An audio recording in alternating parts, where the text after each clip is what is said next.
Yes, Mongji's body is here, but it has already Stand back. Lord of Death, infuse this body with new life.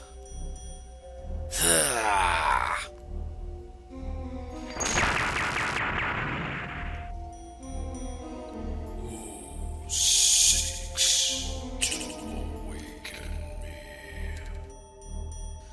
A servant of the Dark One. Mongji, you have been infused with life once more. I have nothing to regret in my life. Why have you done this thing? All creatures die with regrets, great or small. You were said to be the greatest swordsman in Syria.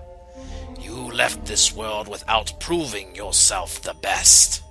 So how can your spirit be satisfied? I am at rest, without regret. Leave me be. My destiny has run its course. Are you certain? There is yet one opponent you never challenged.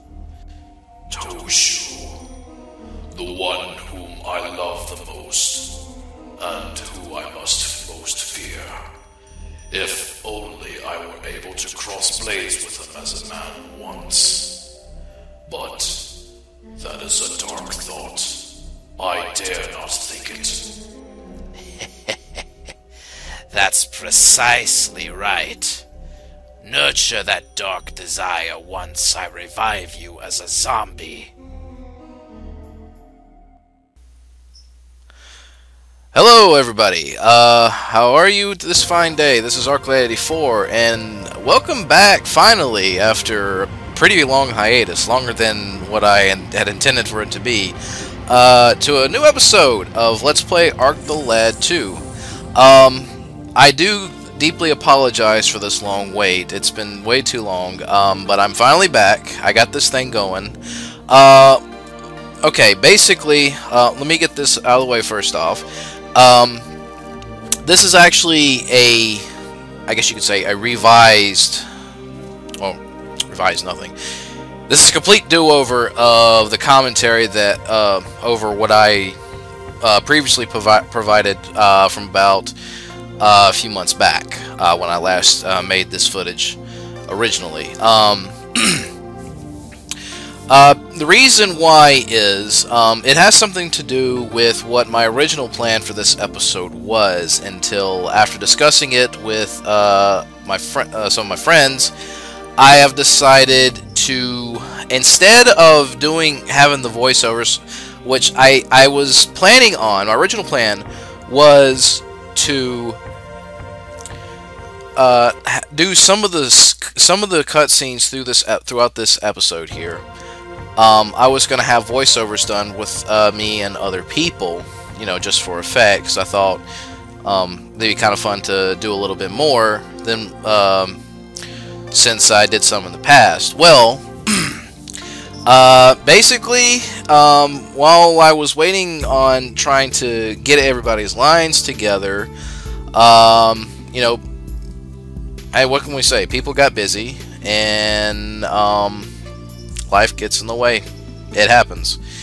I've been trying to keep my focus on other projects, waiting for this thing out, but I've decided, instead of making it part of the Let's Play episode, LP episode itself, I have finally decided I was originally planning on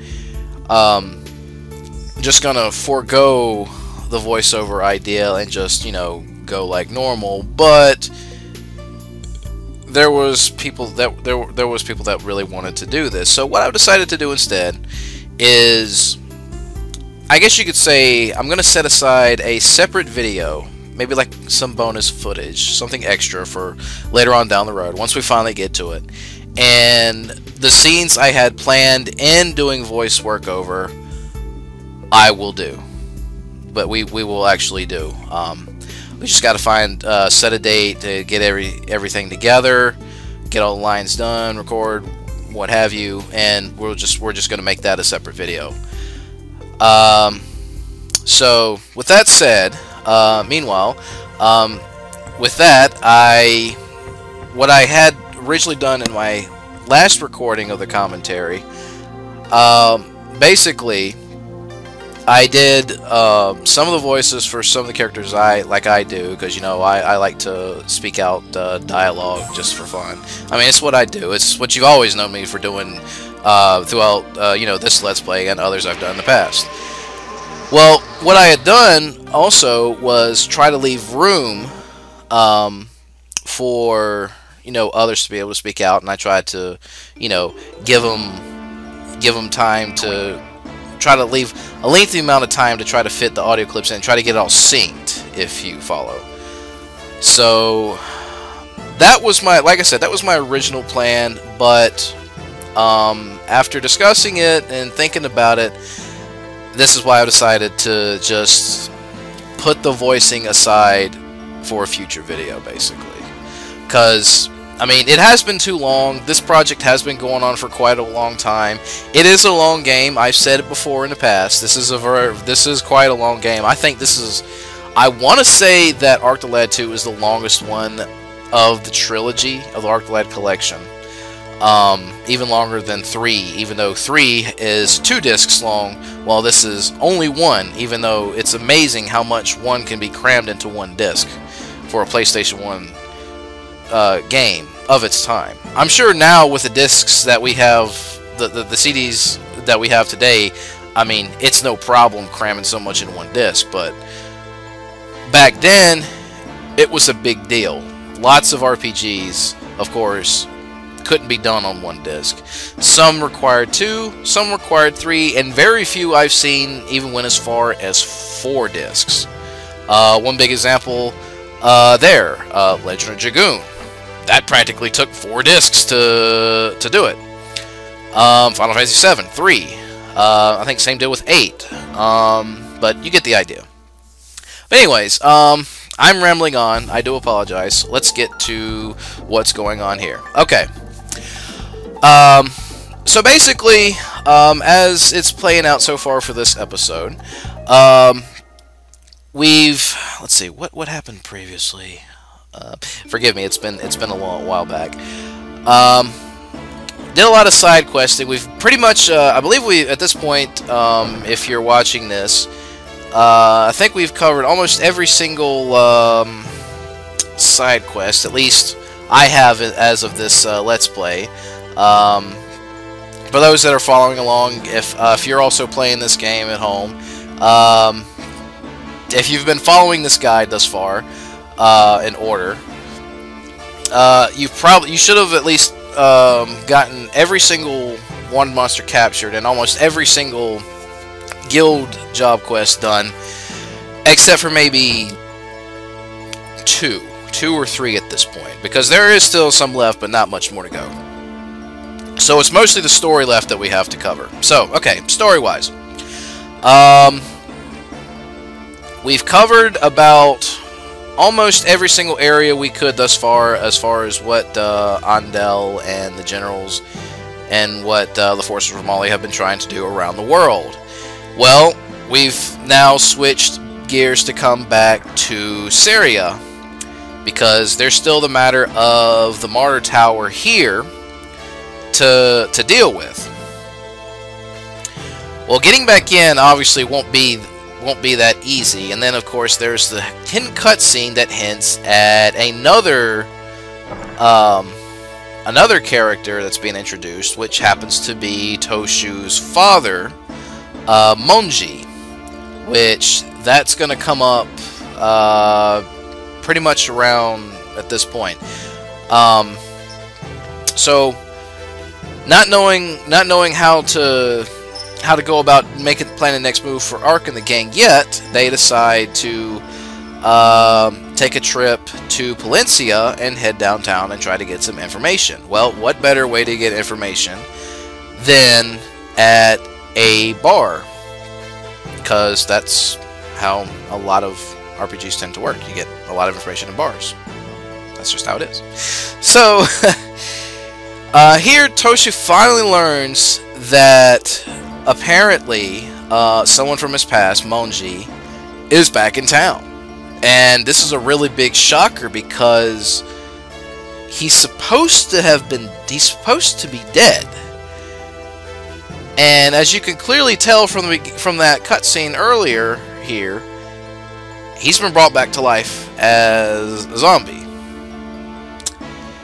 So yeah, this isn't good because from what people have been saying, Mongji is supposed to be, yeah, one of the greatest legendary swordsmen there is, possibly even better than Toshu, his own son. But that remains to be seen, which, you know, surely we're gonna find. I mean, we're gonna find out soon enough. And of course, Toshu here, oh my God, he can't believe it. There's no way my father's alive. How is that possible? That's nonsense. It's bull. So, what better way to find out than to see? Oh, of course. And here we have a mysterious man dressed in red. That, my friends, is Mongji. This is what he looks like. Looks pretty nasty. I think it looks like he's wearing one of those masks. I don't know if it's a mask or if it's just a pair of shades. Might be shades, but he looks pretty damn awesome. I like how they designed this guy. I mean, he really sticks out amongst you know, all the other characters thus far. So yeah, obviously, as you can see, all this was a setup. This was bait to lure Ark and mostly Toshu in. And even though other methods could have probably been done to entice them out, he thought the best method was to go around and just killing someone and, you know, beating the crap out of a little boy. So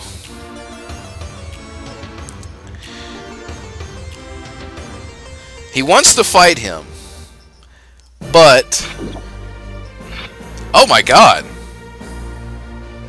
Holy crap! He just killed an innocent person in cold blood. Jesus, what a bastard!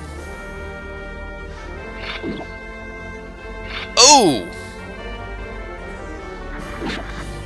Yeah, if you guys were wondering where Toshu learned all of his sword skills, there you go. He's the one that taught him. So, yeah. When you put someone like him and turn it against him, he can be a pretty formidable opponent. And with the power of the Dark One, when you get that thrown into his, I guess, dead corpse. Well, hell, I mean, from what all we've seen throughout this entire game thus far, we know what Romalia is capable of. We know how sick and twisted they are. We know how much we want to see them burn for everything they've done. I mean, they've experimented on young kids, turning them against one another and forcing them to kill loved ones. I mean, it's ridiculous. It just makes people sick to my stomach. I mean, that's why I say this is such a dark story, yet at the same time it's good. This is another one of the reasons why I've always loved the Ark the Lad series.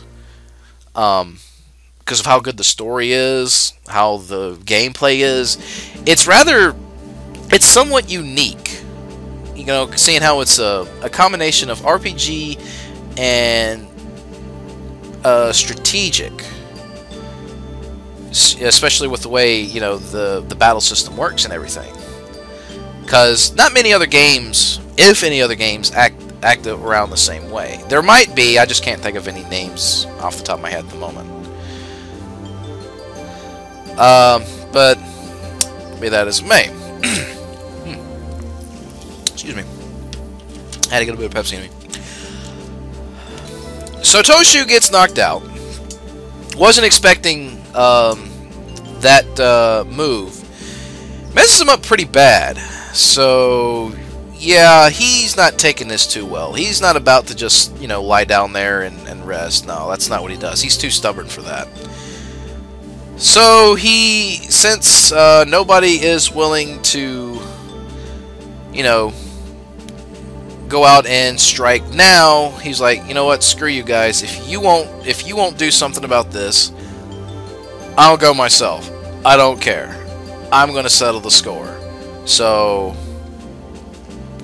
Ark, obviously not liking how this is going, is like, yeah, he's walking into an obvious trap. He's in no condition to fight. He's gonna get himself killed. He may be tough, but even Toshu has his limits. He really does. So, with the idea that this could all be a trap set for the rest of the game, they decide to split into two parties, which is a good idea in case Touvil decides to come under attack by Romalia's forces, which I do like this idea. I mean, Ark's really smart. He's no fool. He's always quick to anticipate anything that might occur.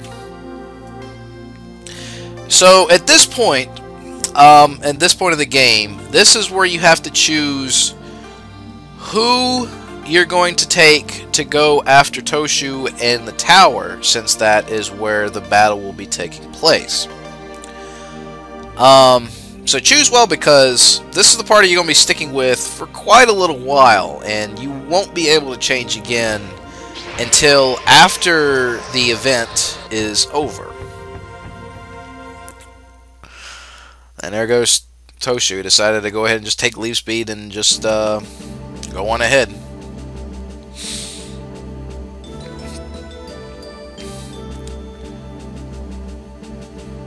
Yeah, sometimes even though I've played this, a couple of times before in the past, the layout of that's one of the things. The layout of the airship, the way it looks, for some reason it shouldn't be confusing, but it kind of throws me off a little bit. Trying to figure out, I was like, okay, can you go upstairs? Can you go out? Where can you go? I mean, there's parts that looks like you can go through, excuse me, down a hallway, and you can't, and it's like, so.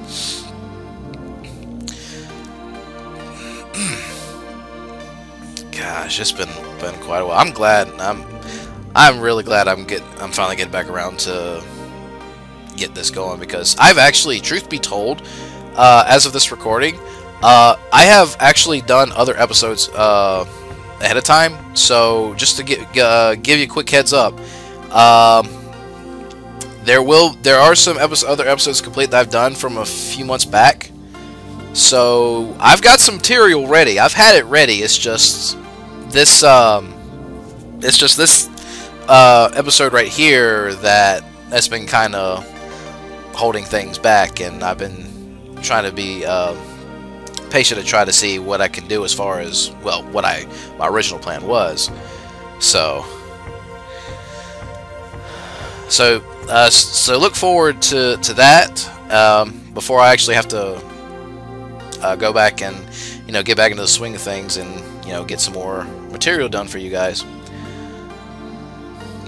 So yeah, as Kukuru will say, since Toshu's got the only leaf speed, you can go. This will be a one-way trip. So choose your team well. Ark obviously is going to be the leader of this group, which, as it should be. You'll only be able to take 3. You're gonna have to have a free space open for Toshu whenever you actually do find him. Me personally, what I decided to do is to take the old gang, the whole gang, Poco, Iga, and Gogen. I mean, they've always been together like this since the beginning of this whole journey. So I thought I'd keep it that way. Now, as for the other team, it's going to be up to Elk and whoever else is able to help defend the home base. and you'll be you'll be selecting the team for that later on.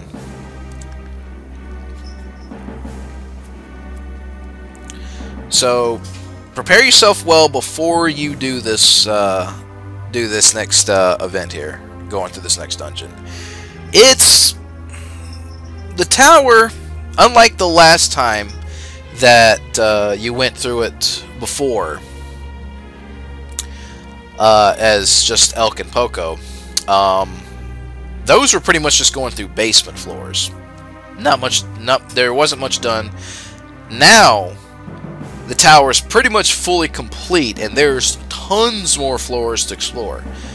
So you'll be going up this time instead of going down.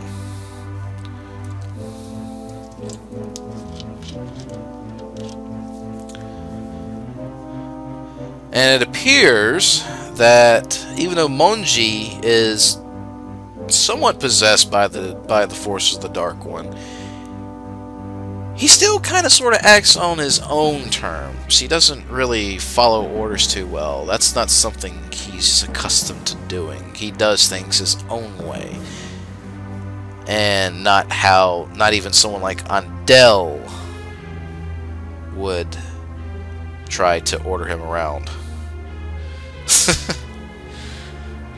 Personally, I'd like to see that. But anyways, we're running short on time here, so tune in next time for episode 59, and I am signing out. Peace out.